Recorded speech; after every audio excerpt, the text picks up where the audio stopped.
What if everything you've ever, carefully curated for your resume or polished up on your professional profile online is just completely worthless to the people who actually matter most in your life? I mean, it is a really jarring thought, isn't it? Because we spend, well, so much of our waking lives trying to build this bulletproof case for why we deserve to be in the room. We really do. You know the exact feeling, like staring at a screen, tweaking a bullet point for the 10th time, trying to distill your entire worth as a human being into an action verb. Oh, yeah. You type out these things like, I'm a highly motivated self-starter, or I consistently deliver cross-functional results. Right, the classic corporate jargon. Exactly. Well, welcome to the Deep Dive. Today we're unpacking a set of fascinating reflections on a very ancient text. Specifically, we're looking at the Apostle Paul's second letter to the Corinthians, chapter 3, verses 1 through 6. And our mission today is really to figure out why our modern obsession with, self-promotion is just burning us out. Yeah. And how this 2,000-year-old document offers a surprisingly radical way out of that burnout. Yeah. Because this ancient text, it actually tackles a deeply modern problem. Yeah. It's all about how we prove our worth, the sheer exhaustion of having to market ourselves, and this profound shift in understanding who is actually writing our quote-unquote letters of recommendation. Okay, let's unpack this. Because before we even get into the ancient history side of things, I really want to talk about that burnout. Absolutely. Have you ever felt that deep, bone-weary exhaustion from having to constantly prove yourself? Like maybe it's at work during performance reviews, or at school, or even just in your social circles where you feel this unspoken pressure to maintain a certain image? It's incredibly draining. It's so draining. But reading through the source material today, there was a modern story that completely stopped me in my tracks. It just frames this entire conversation perfectly. Oh, you're talking about the missing shoemaker. Exactly, yes. So there's this Japanese documentary program on NHK called 72 Hours. Mm-hmm. And the premise is usually that they pick a location and just, film whatever happens there for 3 days. But this particular episode, it started with an email from a viewer. Right. The viewer wrote in and essentially said, hey, there's this incredible guy who pulls a cart in front of J.R. Akabane's station every single day repairing shoes. You have to go interview him. He's a local legend. A total fixture in the community. Yeah. So the television crew packs up their cameras and their audio gear, and they head out to the station. Except when they arrive, the legend isn't there. Right. He's completely missing. They get to the spot, and they're just these, faint marks on the pavement where his cart usually sits. The guy's just gone. Wow. And the crew doesn't just pack up and go home, which is crazy to me. They wait.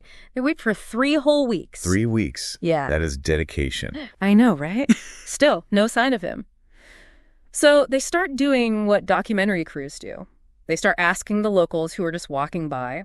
And this is where the story shifts from, a missing person search to something really profound. Because everyone had a story about him. Almost every single person they ask immediately lights up. They just start testifying about the shoemaker. The absence of the man actually amplified his impact, really. I mean, they didn't even need him there to know exactly who he was. Yes, exactly. They're telling the crew things like, oh, I've had my shoes fixed by him for years, or his work is incredibly polite and meticulous, or just, he has the most wonderful, calming personality. That's amazing. And then it gets even better. One person actually pulls out their phone and shows a photograph they had taken of the shoemaker's wagon. Oh, the tool drawer photo. Yes. The photo didn't even focus on the man's face. It showed the drawers of his wagon.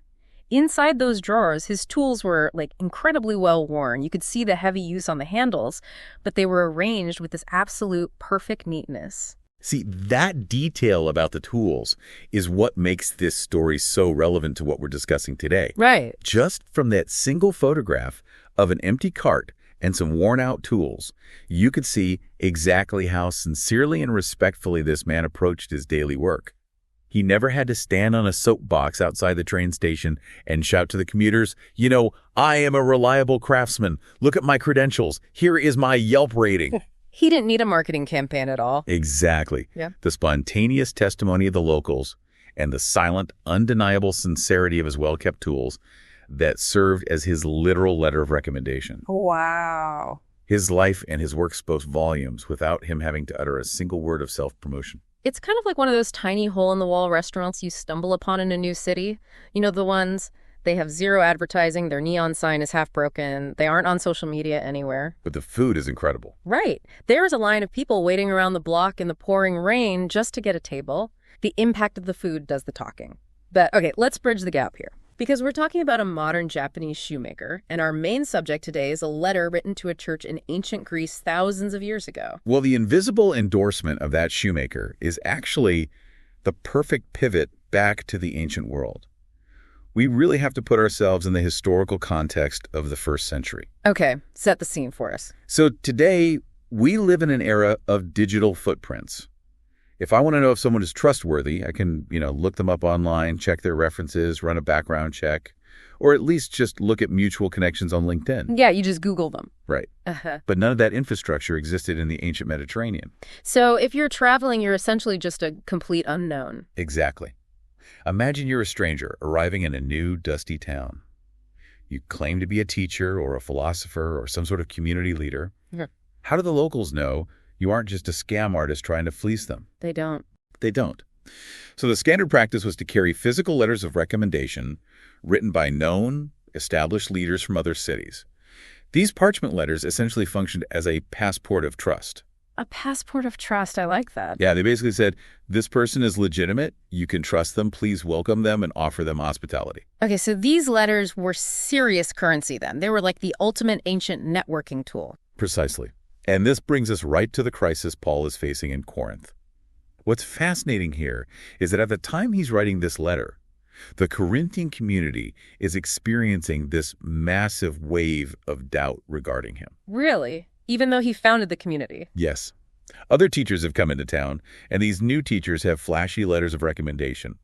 So the people in Corinth are suddenly looking at Paul, the guy who literally started their church, and they start actively questioning his authority. Oh, man. They're essentially asking, is Paul really an apostle? Who exactly approved him? Where are his official papers? Which, that has to be incredibly insulting. Think about how that feels. You've poured your blood, sweat, and tears into building something, maybe it's a project at work or a neighborhood group, and suddenly the new people in the room are demanding to see your credentials. It hurts. The immediate human instinct is to get incredibly defensive. You want to pull out the filing cabinet and prove you belong there. Exactly. You want to show your resume. But Paul's response is completely counterintuitive. It really is beautiful. He doesn't get defensive at all. He doesn't say, hold on, let me send a messenger to Peter or James in Jerusalem to draft me up a fresh parchment. Right. Instead, he flips the entire paradigm of how we measure human worth. He tells the Corinthians, I don't need a paper letter. You yourselves are our letter. Okay, wait, I need to push back here a little bit. Go for it. Because saying my life is my resume or you are my letter sounds beautiful in a spiritual or philosophical context. But let's talk about the real world. If I go into a job interview tomorrow at a corporate firm and tell the hiring manager, I didn't bring a resume, just look at the quiet sincerity of my life and the people I've influenced, I am not getting that job. Right. Security is going to escort you out of the building. Exactly. So how does this ancient advice actually survive in a modern, hyper-competitive society? That's a completely valid pushback, and it's a crucial distinction that the source material makes. Paul isn't arguing against the concept of systemic credentials for specific functional tasks. Right, like you wouldn't want a surgeon who just has a sincere life. Exactly. If you're hiring a surgeon, you absolutely want to see their medical degree. You want the paper. Mm-hmm. But Paul is differentiating between systemic credentials and character capital. Character capital. Yes. He's talking about the currency of true leadership and spiritual authority. The reflections point out that a person might have an incredibly impressive pedigree, the degrees on the wall, the years of service, the lofty titles. All the LinkedIn endorsements. Right.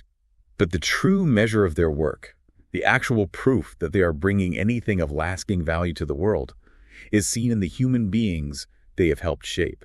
Oh, I see. So wait, according to this text, a leader's true resume isn't the degree on their wall or their years of service, but the actual humans whose lives have been changed by them. That is exactly it. It's about the difference between a functional qualification and a transformational one. And that applies to literally everyone listening right now, whether you are in an office, at home, or at school. You might call yourself a good person or a reliable friend, a person of faith. You might have the perfect elevator pitch about your values. But people don't read what you say. Right. They read your life. They read your reactions when things go wrong. They're reading whether you're the kind of person who brings a sense of calm into a chaotic Monday morning meeting. So true. They're watching to see if you manage to retain hope when a project completely falls apart, or if you immediately start pointing fingers. They're reading whether you hold a grudge against a friend who misspoke, or if you're quick to forgive. Your life is an open text. Yeah, those daily baseline reflexes, that is the actual recommendation letter that everyone is reading. It's a really sobering realization, but it immediately brings up a mechanical question, doesn't it? If our lives are the letter, how exactly does that letter get written? Because if we just leave it at your life is the letter, the natural response is just to try harder. Exactly. To grip the steering wheel tighter and force ourselves to be better. Right, which is exhausting. Is it just about learning the right facts or memorizing rules? There's this fantastic historical anecdote in our reading today that really illustrates the danger of that mindset. Oh, the story about the mother in Japan. Yes. So this mother decided to get her driver's license back in a time when cars were actually quite rare for an average family to own. Ah, right, the paper driver dilemma. Yeah, so she signs up for driving school. And it is a grueling process for her. I mean, she struggles immensely with the mechanics of it. She fights with the instructor. She's brought to tears out of frustration. But she stubbornly perseveres. Good for her. And eventually, she passes the test. She earns that physical, hard-won piece of paper, her driver's license. But here is the catch. Her family didn't actually own a car, and they couldn't afford one. Oh, no. So for over 10 years, after enduring all that stress to get the license, she never once got behind the wheel of a vehicle.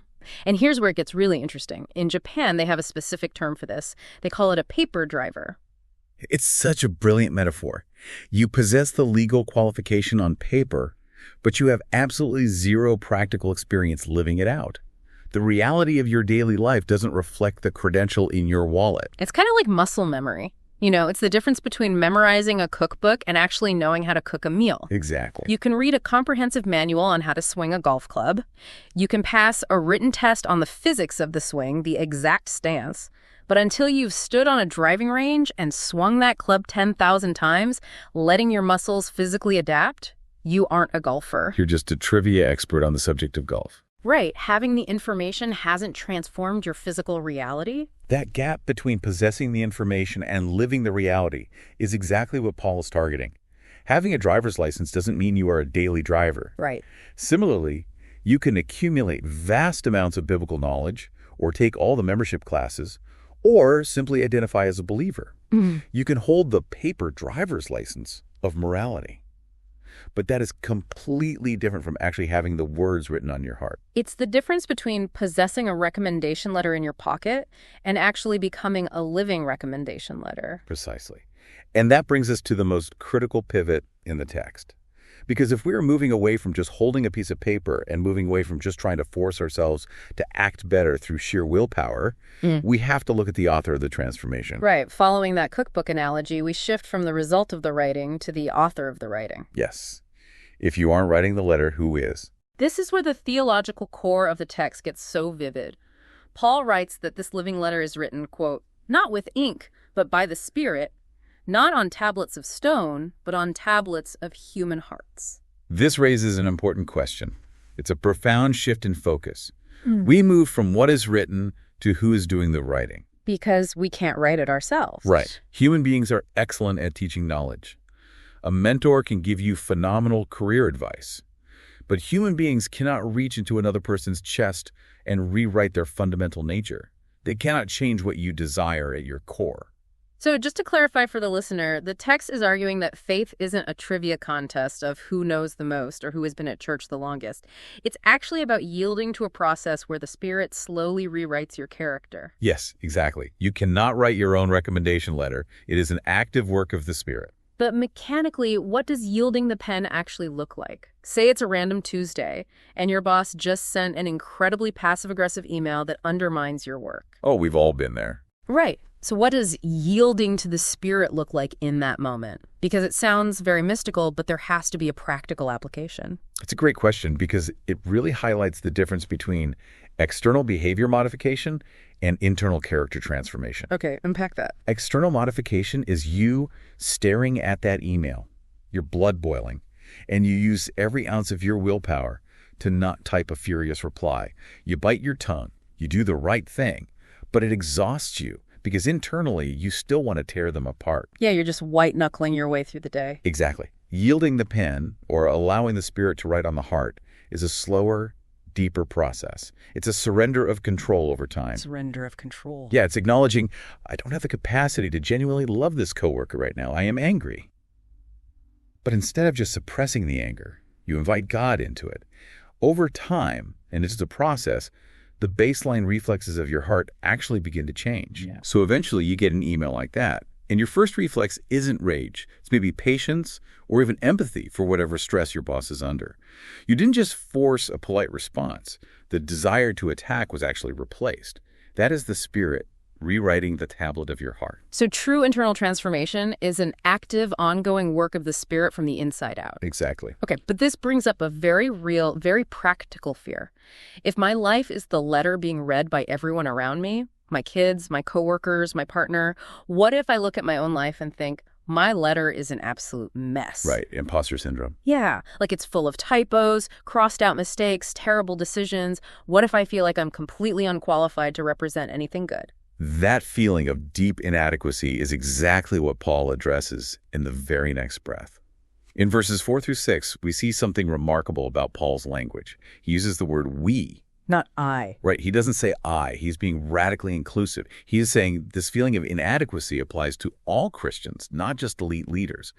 Which is wild coming from him, considering his resume. I mean, he's the central figure who birthed church communities all across Asia Minor and Macedonia. Exactly. And think about Paul's backstory. Before he was planting churches, he was a Pharisee. He was a guy who literally built his entire identity on having the perfect religious resume. He had all the paper driver's licenses. Yes, the perfect pedigree, the education. Yeah.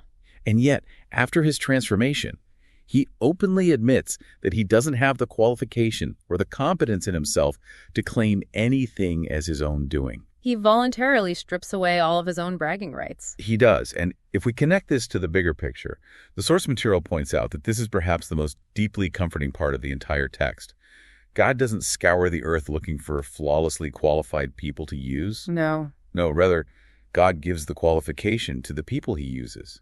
The competence flows to us from the outside. So what does this all mean for the listener today who might just be exhausted from the grind?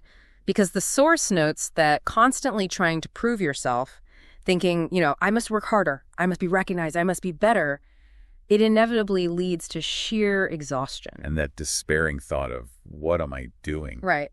But the gospel, according to this text, offers a complete paradigm shift. It shifts the subject of the sentence entirely from me to God. That's it right there. God prepares the letter. God writes the letter via the Spirit, and God grants the qualification.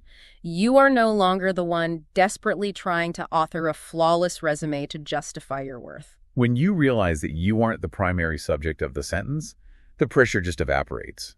You just have to be willing to be the paper or the heart that's being written upon. As we wrap up this deep dive, let's just cleanly summarize the 3 major takeaways from these reflections. First, a true recommendation letter isn't a piece of paper.